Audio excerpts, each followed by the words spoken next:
वो खिसक रहा था, उसको किसी तरीके से वोटों के चलते और राजनीति के चलते को बचाने के कवायद है कांग्रेस ये पूरी तरीके से जो वर्तमान सरकार के अंदर आंध्र प्रदेश के सबसे ज्यादा मेंबर ऑफ पार्लियामेंट है 33, उस राज्य को अपने हाथ से निकलते देख कांग्रेस ने वोट और इस वक्त पूरे तौर से किसी भी तरीके से अपने जनाधार को बचाने के लिए कोशिश की है। लेकिन क्या यह हो पाएगा, जनाधार बचा पाएगा, यह बड़ा सवाल है, क्योंकि आंध्र प्रदेश के अंदर असेंबली के चुनाव भी लोकसभा चुनाव के पास होने वाले हैं। जी, हमारे साथ हैं अजीज पाशा साहब हैं, सीपीएम के नेता हैं, पूर्व सांसद है। अजीज साहब, आपको मेरी आवाज आ रही है? जी जी, मैं ये पूछना चाहता हूं कि ये निर्णय आज यूपीए ने सर्वसम्मति से ये निर्णय लिया है, कांग्रेस वर्किंग कमेटी ने भी हरी झंडी दे दी है। अब आपको क्या लगता है कि इसके गठन का, निर्माण का रास्ता पूरी तरह से साफ है या अभी भी बाधाएं आएंगी? हेलो जी फरमाइए। मेरा सवाल यह है कि जिस तरह से यूपीए ने और सीडब्ल्यूसी ने हरी झंडी दे दी है, अब कोई और बाधा आपको दिख रहा है या आपको लगता है इस निर्माण, तेलंगाना राज्य का निर्माण हो जाएगा? नहीं, ये जो सीडब्ल्यूसी के जो डिसीजन है बहुत दिनों के बाद, खैर जो भी है तेलंगाना के लोगों का पिछले 60 साल से उनकी जो उमंग है, उनकी ख्वाहिश आज पूरी हुई, तो इसलिए तमाम तेलंगाना के अवाम इस मामले में खुश है और हम समझते हैं कि इसकी वजह से हम अपने इस स्टेट पे हम तरक्की करने के रास्ते पर और गामजन होंगे। आपको लगता है कि इससे और भी कोई बाधाएं होंगी? आपको लगता है कि अब जो निर्माण है, बाधाएं तो है, इसलिए कि पानी का मसला, पानी की तकसीम जो है ना इरिगेशन के लिए है, उसके साथ साथ ये रोजगार का मसला, तो ये तमाम मसले हैं जिसको आपस में बैठ कर सुलझाना पड़ेगा। अब जहां तक हैदराबाद का सवाल है, 10 साल के लिए जॉइंट कैपिटल है, मैं समझता हूँ कि 10 साल का टाइम बहुत ज्यादा टाइम है। 5 साल दे दिए होते तो अच्छा था, हम दोनों के लिए भी, दोनों रियासतों के लिए भी ये बात अच्छी होती जी। फिर भी हम तमाम लोगों से अपील ये करते हैं कि हंसी खुशी से अब जो है ना जुदा होना अच्छा है। अब इसमें कोई ईमानदार के इलाकों में अगर कोई जो ना एंटी एजुटेशन अगर करे, जो एजुकेशन ये अजीज पाशा साहब, वो किसी के हित में नहीं रहेगा। अजीज पाशा साहब, काफी विरोध भी हो रहा है इसका। जी, विरोध भी हो रहा है। अब कुछ लोग जो है, हम यही कहना चाहते हैं, अभी कांग्रेस पार्टी के लोग जो है ना, हो सकता है कि वो लोग जो है वहां पर आंध्रा रीजन में अपने आप को लीडरी चमकाने के लिए कुछ करेंगे। हम तमाम लोगों से अपील करेंगे कि लीडरी चमकाने का वक्त नहीं है, तमाम मिलकर जो है ना इस बात को सुलझाना है। एक स्टेट अलग हुआ है, यहाँ पर भी तेलुगु बोली जाती है, उधर भी तेलुगु बोली जाती है, तो इसलिए तमाम मिलकर जो है ना हंसी खुशी से अलग होना है। जी, हमारी यही अपील है। जी, बहुत बहुत धन्यवाद अजीत पाशा साहब। धर्मानी जी, सारी बाधाएं लगभग तय करती हुई नजर आपको आ रही है? अब राज्य के गठन में बहुत ज्यादा कठिनाई नहीं है? देखिए, मुझे ये लगता है कि जो बात तेलंगाना को लेकर अगर आप इसका पूरा इतिहास देखें तो 1956 में कांग्रेस के प्रधानमंत्री ने ही तेलंगाना को आंध्र में मर्ज किया था। जी, जवाहरलाल नेहरू जी ने। और उस समय मर्ज क्यों किया गया, वो भी राजनीति थी और आज भी राजनीति है। जो अभी पुष्पेंद्र भाई कह रहे थे कि आने वाले चुनावों को देखते हुए, क्योंकि तेलंगाना का मुद्दा जो है पिछले लगभग, मैं अगर ये कहूँ कि लगभग 2 दशकों से चल रहा है, इसमें कभी तेजी आती है, कभी थोड़ा नरम पड़ जाता है। इसमें दोनों ही पक्षों ने, जो विरोध में हैं और जो इसके पक्ष में हैं, दोनों ने ही बहुत हिंसक आंदोलन भी किए हैं।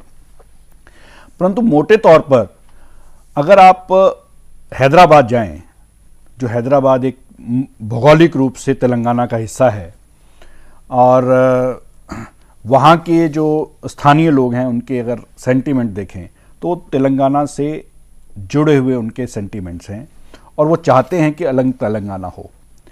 अभी पिछले वर्ष ही मैं वहाँ था तो उस दिनों में काफ़ी ये जो आंदोलन है वो काफ़ी मुखर था, और वहाँ का जो युवा है उनका ये मानना है, वो अपने आप को आंध्र, जो तटीय आंध्र है, उससे पूरी तरह से जुड़ा हुआ नहीं पाता है, सामाजिक रूप से भी। और उनका यह मानना है कि हमारे साथ आज तक भेदभाव होता रहा है। तेलंगाना का हैदराबाद को छोड़कर और जितना भी क्षेत्र है उसके साथ पूरी तरह से भेदभाव किया गया, सौतेला व्यवहार किया गया। ये उनको लगता है या ये होता रहा है, या होता रहा है या लगता है उनको। जी। जब वहां की स्थानीय जनता को लगता है तो आप ये मान के चलिए कि आप उस सेंटिमेंट को अगर एड्रेस नहीं कर रहे हैं तो कहीं ना कहीं कुछ गड़बड़ है। अगर आप पिछला पूरा अगर इतिहास उठाकर देखें तो जिस प्रकार उत्तराखंड का जन्म हुआ या हरियाणा का जन्म हुआ, ये सेंटिमेंट थे वहां के लोगों के। जब पूरा पंजाब था तो पंजाब के अंदर जिस प्रकार हरियाणा के कुछ क्षेत्रों का विकास नहीं हो रहा था, वहां के लोग अपने आप को महसूस कर रहे थे कि हमारी उपेक्षा की जा रही है। उसी का परिणाम था कि वहां पर भी आंदोलन हुआ। इसी तरह मुझे लगता है कि ये जो छोटे राज्यों का एक कॉन्सेप्ट है, वो कॉन्सेप्ट तो अच्छा है, लेकिन वो धरातल पर जब आता है उसमें किस प्रकार वो आगे बढ़ता है, ये बहुत महत्वपूर्ण है। उसमें दरअसल यहां पे हमारे देश में जो सत्तासीन केंद्र में पार्टियां हैं वो राजनीति करती हैं और उसी आधार पर भौगोलिक रूप से नए राज्यों की संरचना करती है। यहां पर आकर सारा मामला जो है, जो उसका लाभ होना चाहिए आम जनता को, वो नहीं पहुंच पाता है। जी। मुझे ये लगता है कि जो बाधाओं की आपने बात की या आपने प्रक्रिया की बात की, ये आने वाले चुनावों को देखते हुए ये फैसला हुआ है। कांग्रेस का जो पूरा जो समय है अभी, मैं वही कह रहा हूं, आप ये देखो, इस प्रक्रिया में जो समय चाहिए, इस प्रक्रिया में जिस तरह का राजनीतिक विरोध है, जवाब दे रहा हूं। मैं ये कह रहा हूं कि जो ये फैसला कांग्रेस और यूपीए ने किया है, ये सिर्फ सियासी एक फैसला है, वही आपके या इसमें गंभीरता है कि नहीं, वो इस राज्य के गठन के लिए, तेलंगाना राज्य के निर्माण के लिए 100% समर्पित है और इस फैसले पे वो अमल करना चाहते हैं और वो अमल चुनाव से पहले कर लेंगे। मैं यही कह रहा था कि ये जो अभी चुनाव से पहले जिस प्रकार की तेजी दिखाई जा रही है, जैसे फूड सिक्योरिटी बिल पर तेजी दिखाई गई, ये भी उसी क्रम में एक तेजी है। मुझे नहीं लगता कि कांग्रेस इस मामले पर गंभीर है। चलिए, मोहम्मद अली खान हैं, कांग्रेस के सांसद हैं और आंध्र प्रदेश से आते हैं। खान साहब, आपको मेरी आवाज आ रही है? ये आ रही है। आपको क्या लगता है कि ये गठन जो है तेलंगाना का, ये अब होने को बिल्कुल तैयार है या इसमें अभी बाधाएं हैं? नहीं, अब बाधाएं की देखिए, कांग्रेस की सरकार है, यूपीए के साथ सरकार बनाई है। अब ये फैसला जो है वर्किंग कमेटी ने और खुसूसन सोनिया गांधी ने सोच समझ के फैसला लिया है जी। अब इसमें कोई शक को शुबे की गुंजाइश नहीं है कि तेलंगाना राष्ट्र बनने के अंदर कोई सियासी रुकावट पैदा होगी। नहीं, जो प्रक्रिया है इसकी एक लंबी प्रक्रिया है और जिस समय में यह फैसला लिया गया है, चुनाव सामने है। अगर चुनाव को आप चुनाव के समय को देखें और इस प्रक्रिया को देखें तो क्या लगता है पर्याप्त समय है इस प्रक्रिया को पूरा करने के लिए? देखिए, कांग्रेस पार्टी अपनी एक तारीख रखती है जी। चुनाव का मसला जो है ये सियासी मसला है।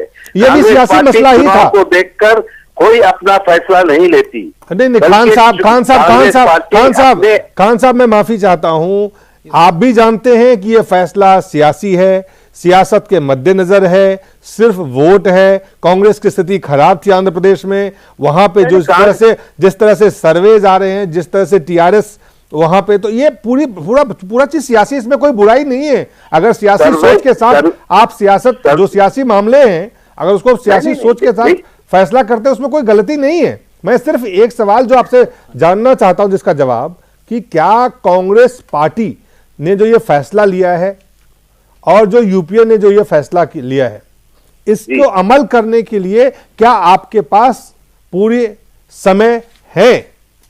बिल्कुल समय है। सोच समझ के होशवास में फैसला लिया गया है। अब जो लोग ये कांग्रेस पार्टी इलेक्शन को रखकर, इलेक्शन के सीटों को रखकर सामने फैसला करेगी, ये सब दो मुंह के बात करने की बात है। कांग्रेस पार्टी इलेक्शन से पहले ये फैसला अपना ले लेगी और इसको इम्प्लीमेंट कर देगी। आपको लगता है कि चुनाव से पहले आप इम्प्लीमेंट कर देंगे? बिल्कुल इम्प्लीमेंट कर देंगे। और जो सियासी चुनौतियां आपके सामने हैं, आप देख रहे हैं जिस तरह से वहां के मुख्यमंत्री, आपके मुख्यमंत्री जिस तरह से इसका विरोध कर रहे हैं, उससे कैसे निपटेंगे? कोई मुख्यमंत्री है, ये कोई है, सब अफवाहें हैं। विरोध करने का फैसला नहीं होता। हर एक आदमी ने ये कह चुका है कि सोनिया जी और कांग्रेस पार्टी जो फैसला करेंगी उसके हर कांग्रेसी हर उसका जो है पालन करेगा। जी, और आपको लगता है कि अब तेलंगाना निर्माण में किसी भी तरह की कोई बाधाएं नहीं है जो कांग्रेस कोई बाधाएं नहीं होगी। बाधाएं होगी तो उसको कांग्रेस पार्टी और यूपीए सरकार उससे निपट लेगी और ऐलान करके बता देगी। जी, आपसे हमारे साथ वरिष्ठ पत्रकार भूपेंद्र धर्मानी जी एक सवाल पूछना चाहते हैं। जी, मैं ये पूछना चाह रहा था कि आखिर कांग्रेस ने ये वादा अपने पिछले चुनाव के दौरान किया था, तो अब जब लोकसभा के चुनावों को चंद माह रह गए हैं तो अब ये प्रक्रिया में इतनी तेजी किस लिए दिखाई जा रही है? नहीं, तेजी या सुस्त रफ्तारी से दिखाने का सवाल नहीं है। मसला तो ये तो 60 साल से आ रहा था, लेकिन जब ये महसूस किया गया है कि अब ये समय है, क्योंकि अब इसको ज्यादा दिन नहीं टाल सकते, तो इस मसले को हल करके इंप्लीमेंट करने में ही एक आवाम की तायद का एक फैसला होगा। नहीं, मिसयूज कौन कर रहा है इसमें? अभी पिछले वर्ष इतना मिसयूज करने वाले तो अपोजिशन तो है ही थे। जब बीजेपी के सामने मसला आया था तो उनके वरिष्ठ नेता अडवाणी जी कह चुके थे कि तेलंगाना का मसला जो है ये रियासतों के साथ नहीं हो सकेगा, नहीं करेंगे। क्या आप वाईएसआर कांग्रेस के डर से यह फैसला लेना पड़ा? आपको लगता है कि नहीं, वाईएसआर कांग्रेस से कांग्रेस को डरने की जरूरत नहीं है। कांग्रेस के सामने वाईएसआर, तेलुगुदेशम या टीआरएस की कोई अहमियत नहीं है। आंध्र प्रदेश के अंदर कांग्रेस के वर्कर और कांग्रेस की आवाम खुद कांग्रेस के साथ जुटे हुए हैं और सोनिया जी के साथ डट कर खड़े रहेंगे और इलेक्शन में मुकाबला करेंगे। जी, चलिए, बहुत बहुत धन्यवाद खान साहब, आपका बहुत बहुत धन्यवाद। एक छोटा सा ब्रेक लेते हैं, ब्रेक के बाद जल्द वापस लौटते हैं।